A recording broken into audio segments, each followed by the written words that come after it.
Joindre le collègue Philippe-Vincent Foisy dans les studios de Cube. Bonjour Philippe-Vincent. Salut Marianne. C'est aujourd'hui, 22 avril, le jour de la Terre. Disons qu'avec le rapport du GIEC, avec cet ultimatum là, de 3 ans, c'est plus à propos que jamais d'être en mode prise de conscience un peu. Hein? Oui, et le thème cette année, c'est aussi l'éco-anxiété. C'est le fait que plus on en parle, plus il y a des gens qui se sentent stressés, anxieux, que ça les préoccupe. Puis le problème avec ça, c'est que pour beaucoup aussi, ça peut être un frein à prendre des actions. Ça peut être, ça va tellement mal, on regarde les choses, il reste juste 3 ans, alors que bon, après 3 ans, il va encore rester du temps. Ça va juste être beaucoup plus compliqué et beaucoup plus cher pour régler le problème et du moins le mitiger, le problème rendu là. On sent une certaine impuissance. Et c'est un peu aussi une façon de redonner un peu de puissance, redonner un peu de mobilisation à tous ceux et celles qui sont préoccupés par le climat. Il va y avoir une marche cet après-midi. Il y a des manifestations qui sont en train d'être organisées aussi pour l'automne prochain, une mobilisation importante qu'on pourrait voir à l'automne. À l'automne, on va être en campagne électorale et c'est une façon aussi de mettre de la pression sur les élus parce que veut pas, ça va être au Parlement, à Ottawa, mais aussi à Québec, qu'on va être en mesure de changer certaines choses. C'est sûr qu'aujourd'hui, si on est un jeune, 15 ans, 20 ans, on se dit dans 30 ans, de quoi va avoir l'air la Terre? Quand on regarde les rapports, ce n'est pas très beau. Puis quand on regarde ce que les gouvernements font, tant ici qu'ailleurs dans le monde, on peut aussi être déprimé, mais on a un pouvoir, ils ont un pouvoir, il y a une élection qui s'en vient. C'est un peu une reproche qu'on peut faire aussi aux partis d'opposition. Je veux dire, au début de l'année, au début de la session, de la fin de l'année parlementaire, ils disaient ça va être l'année de l'environnement, on va parler d'environnement. Puis tous les partis, au fur et à mesure des jours, ben, on a décidé de parler d'autres choses, d'amener d'autres sujets, de gagner une petite bataille ici et là. Puis on a perdu de vue l'angle principal. Les jeunes veulent parler d'environnement, les jeunes veulent entendre parler d'environnement, puis veulent entendre parler d'autre chose que des cibles. Je ne mets pas un Moses de cible parce qu'on n'arrête pas de débattre sur les Moses de cible. Arrêtons juste de parler de cible. Parlons d'actions concrètes. Soyons concrets. C'est à l'opposition d'être audacieux puis de le faire. Intéressant. Parlons de Véronique Yvon. Alors qu'on a eu droit à une avalanche de bons mots sur les réseaux sociaux. Hier, je regardais ça aller là, et ça venait de tous les partis d'ailleurs. Transpartisan, un concept qui est cher à Véronique Yvon. Elle a été peu au pouvoir. Il y a peu de députés comme ça qui, sans avoir été au pouvoir, vont avoir autant marqué. On le réalise avec tous ces témoignages d'affection pour elle. Oui, et j'ai l'impression qu'aujourd'hui, si vous êtes un recruteur dans un parti politique ou un chef de parti politique, tout parti confondu, le nom de Véronique Yvon va revenir dans les discussions. Bon, c'est sûr qu'à la CAQ, on est capable de recruter un ministre, mais en même temps, on est capable aussi de dire aux gens, regardez, venez à l'Assemblée nationale, c'est possible de réaliser des choses. C'est possible de réaliser des choses aussi importantes. Là. Je veux dire, l'aide médicale à mourir, pensez-y. Là. Elle était ministre là, au début. Là. Il y a quelqu'un sûrement qui a dit « Mme Yvon, ça se peut pas. Les juges ont déjà dit non. Les juges ne voudront pas. On n'a pas le droit de le faire. » La plupart des ministres qu'on connaît actuellement auraient dit « Ah ben c'est vrai, c'est impossible, on peut pas le faire, on le fera pas. » Elle a dit non. Elle a travaillé avec les autres partis. Elle a travaillé même dans l'opposition pour changer la loi qui a fait après ça changer les choses auprès des juges. Elle a quand même tenu tête à ces juges-là pour dire les élus de l'Assemblée nationale ont le droit de changer la société comme ils le veulent. C'est énorme. Et ça, c'est une leçon que tous les élus, que tous les ministres doivent apprendre. Puis après ça, tous les autres, ceux qui voudraient se présenter en politique, ceux qui se disent, ben moi, de toute façon, je suis juste un élu d'arrière-ban, pas grand changement que je peux faire, c'est faux. Elle l'a montré aussi. Et le contraste avec Catherine Dorion qui dit que ça sert à rien l'Assemblée nationale, que c'est archaïque, qu'il faut que les choses peuvent uniquement changer dans la mobilisation à l'extérieur. Elle prouve que c'est totalement faux. Qu'en travaillant, qu'en étudiant, qu'en s'impliquant et aussi en changeant la façon de voir la politique, là.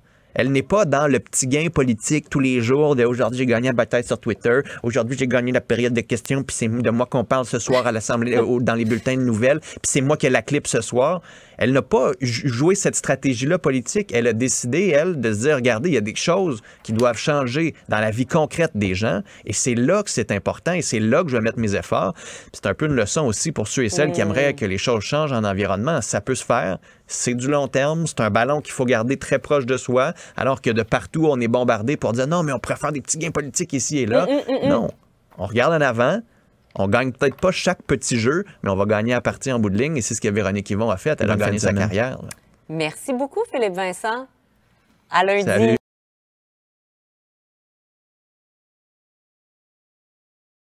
Et là, ce sera le jour de la Terre, demain. Donc, techniquement, ça peut vouloir dire bien des affaires, ça peut être très abstrait. Là. Souvent, quand on parle d'environnement, on est dans les cibles de GES, de réduire nos émissions. Puis là, c'est le transport. Puis avec le troisième lien, on en a parlé. Puis avec Justin Trudeau, puis les 2 milliards d'arbres. Puis des fois, on dirait que lui est compliqué de savoir ce qu'on peut faire pour le climat, ce qu'on peut faire pour l'environnement aussi. Il n'y a pas juste les GES, là, à juste titre. Il y a quand même d'autres enjeux environnementaux hyper importants. Puis il y a beaucoup de monde qui m'ont écrit pour dire, ouais, mais le plastique, c'est énorme. On vient d'interdire le plastique à usage unique pour certains trucs, notamment à Montréal et au Canada. Mais comment nous, on peut faire tout seul, chez nous, pour essayer au moins de changer certaines habitudes, pour en utiliser moins, pour en consommer moins, et puis ultimement, pour moins en mettre soit aux poubelles ou au recyclage? On va en parler avec Evelyne Charouet, qui est journaliste, animatrice, derrière la mini-série de Q Ciao Plastique, qui a donné un livre aussi. Donc, si vous êtes plus visuel, vous pouvez aller l'écouter, la mini-série. Vous pouvez aller lire le livre aussi pour avoir des trucs ici et là. Evelyne Charouet, bonjour. Bonjour. Qu'est-ce qu'on fait? On commence par se poser des questions sur ce qu'on achète. Il faut aussi comprendre la place que le plastique occupe dans nos vies. Moi, c'est ce que j'ai essayé de faire dans ce projet-là, Ciao Plastique. Vraiment de mesurer dans ma vie de famille où je consomme le plastique, pourquoi je le consomme. Et par la suite, j'ai voulu partager cette information-là, non pas dire aux gens quoi faire. Parce que le plastique, c'est une matière miraculeuse. On peut la souffler, on peut la mouler. Il peut être opaque, plastique, souple, rigide. Le problème survient parce qu'on le surutilise et on gère pas bien sa fin de vie. Parce que quand on le jette, il se recycle pas tout le temps. Alors, la majorité des plastiques qu'on consomme se retrouvent à l'enfouissement. Il y a 8% à 10% qui se retrouvent dans la filière de recyclage et qui sera recyclé. Pas beaucoup. Là-dessus, il y a 1% qui se retrouve dans la nature. C'est l'équivalent de 1 kg par Canadien par année qui se retrouve dans l'eau, dans la forêt, là où on veut pas finalement. Et c'est là qu'on a un problème. Mais je pense que le premier pas à faire, c'est d'être conscient de ce qu'on achète. Et ensuite, de poser les bons gestes dans le bac, c'est-à-dire ce qui va au recyclage, on le met, c'est-à-dire des emballages. On ne met pas des vieux tuyaux de piscine. On ne met pas des bouts de vélo dans le bac de recyclage. C'est fait pour les imprimer et les emballages. Et en faisant ce geste-là, on contribue, nous aussi, à une économie qui va être de recycler et de revaloriser ces matières-là. Donc, ce qu'on fait, là, la première chose, c'est de savoir ce qu'on achète. Deuxième chose, de faire les bons gestes. Mais mettons ce week-end. Oui, il y a quelqu'un qui dit, OK, qu'est-ce que je peux faire? Ouais. C'est quoi? Il s'assoit dans son salon, puis là, il regarde... parce que moi, j'ai des enfants. Ah oui? Il y en a de la bébelle en plastique. OK, oui, il y a de la bébelle. Puis il y a de la bébelle en plastique qui est emballée dans des sacs de plastique, puis qui vient avec des boîtes de plastique, puis là, des tie-wraps en plastique. Puis il me semble que pour une bébelle en plastique qu'on va utiliser 6 mois, est-ce que ça, c'est de dire on fait le ménage tout de suite ou... On appelle nos parents, on appelle nos amis, mais on arrête de se donner les bébelles. Ouais. Comment ça, La première étape, c'est qu'on jette rien. On utilise le plus longtemps possible ce qu'on a. La tentation est grande d'acheter, par exemple, une brosse à cheveux en bambou pour remplacer la brosse en plastique. Mais si la brosse en plastique est assez bonne, elle fonctionne encore, gardez-la le plus longtemps possible. Ça, c'est la première chose. La deuxième chose, c'est de dire non. Et ça, c'est plus difficile qu'on pense, surtout quand on a des enfants, parce que là, on va se dire, « Ah, mais Philippe Vincent, il a besoin de vêtements pour ses enfants, on va y en donner. Oh, ben c'est la fête du petit, on va y acheter tel truc. » Et le plus difficile, dans mon expérience, c'était de refuser tous ces cadeaux-là et de dire aux gens, « Je n'en ai pas besoin, je n'en veux pas. » de refuser des cadeaux, Stop. là. Oui. Ah oui. C'est difficile, hein? Les gens les retournent? Les gens les retournent ou les gens vont être un peu choqués. Ben là, on peut pas juste donner des livres, franchement. Mais pourquoi pas? Donner des expériences, donner des livres, donner autre chose que le bidule. Moi, je mène aussi une lutte contre les brillants et les paillettes. On me dit, mais franchement, on changera pas le monde avec des brillants et des paillettes. Dans ma démarche, j'ai interrogé des gens en disant, pourquoi tu utilises, toi, tel plastique? Et chaque personne, les producteurs, surtout en emballage alimentaire, me disaient, mais j'ai besoin du plastique pour conserver la fraîcheur, pour transporter mes produits. Par contre, on est d'accord que pour la santé et la sécurité des humains, si on éliminait les plastiques inutiles comme les paillettes et les brillants, il n'y a personne qui va lever la main en disant « Moi, j'en ai besoin. Moi, j'en ai besoin. » Ouais, c'est ça. Donc, on peut éliminer ces plastiques inutiles-là OK. et ça ferait une différence. On peut commencer par là. C'est moins compliqué. Puis tout ce qui est emballage, la frustration du suremballage. Tu sais, il n'y a rien... Je trouve ça frustrant. T'achètes, je sais pas, moi, tu vas à l'épicerie, là, t'achètes une boîte de quelque chose, puis là, c'est emballé dans un sac en plastique. Puis dans le sac en plastique, chacun est micro-individuellement emballé. Même affaire quand tu commandes, je sais pas, en ligne, un vêtement ou autre. Ouais. Ça, as-tu appelé ces compagnies-là? Est-ce que tu leur as dit, hey, réveillez-vous, arrêtez, ça marche pas? Il y a toujours une bonne raison derrière. Nos modes de vie aujourd'hui sont très, très effrénés. On n'a pas le temps de faire notre pain. On n'a pas le temps de faire nos propres biscuits. Et comme on a un marché mondialisé, des fois, nos craquelins de riz, ils viennent de la Chine. Alors, il faut qu'ils se rendent de la Chine jusqu'à chez moi, il faut qu'ils soient emballés dans un emballage qui ne va pas briser, qui va être léger. Et qu'est-ce qui est le meilleur emballage? Ça demeure le plastique. Donc, tant qu'on va continuer à vivre de la façon qu'on vit maintenant dans nos modes de vie nord-américains, où on n'a pas le temps de cuisiner, où on veut gagner du temps, on va acheter le fromage râpé plus que le fromage en briques. Pourquoi? Parce qu'on a sauvé 5 minutes. Voyez? Mais on a besoin du plastique. Mais en même temps, les deux sont emballés dans du plastique.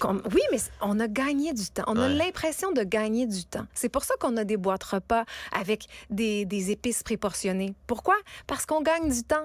Et c'est par le plastique qu'on peut avoir tous ces aliments-là qui ont une durée de vie prolongée avec le plastique, qui vont pas se briser en chemin.